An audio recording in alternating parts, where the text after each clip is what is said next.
American forces are not used to being on the receiving end of this kind of firepower. Another one. They are usually the ones delivering it. Ready for some sort of ground attack by Iran's proxies, ready for mortars and rockets, but this base is not equipped to defend against ballistic missiles.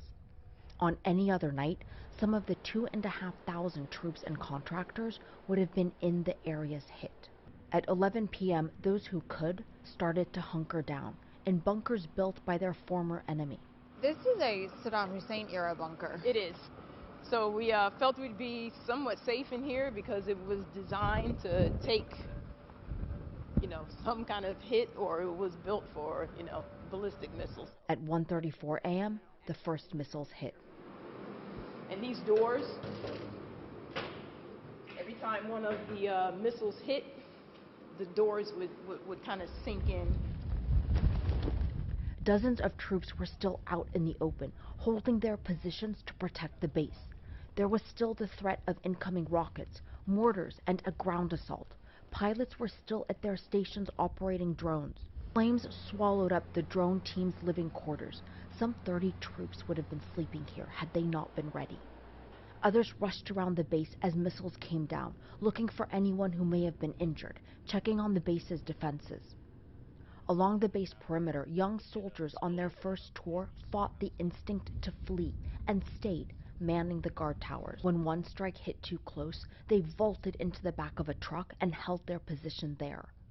It was a night unlike any here had experienced, hunkered down for about 2 hours, unable to fight back. Some crammed into bunkers that weren't built to withstand missiles like these. These kinds of small bunkers exist throughout the base, but they're meant to protect against rockets and mortars.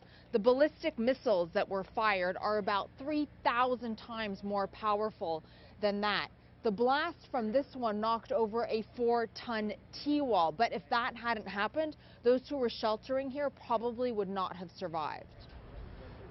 Come daybreak, fear of finding out who was killed or wounded was eclipsed by the joyous shock that no one was. The base is still on high alert. The dining facility is open, but people eat elsewhere to avoid a large crowd gathering. We got a little bit of notification. The military says they are ready for what may come next. Iran's proxies on the ground continue to vow revenge. Even for those who have seen war before, this was unlike any other battlefield experience. The overwhelming feeling of helplessness that comes with being under ballistic missile attack, to be at the mercy of the enemy, one that could strike again, even if it's not like this. Arwa Damon, CNN, Al-Asad Air Base, Iraq.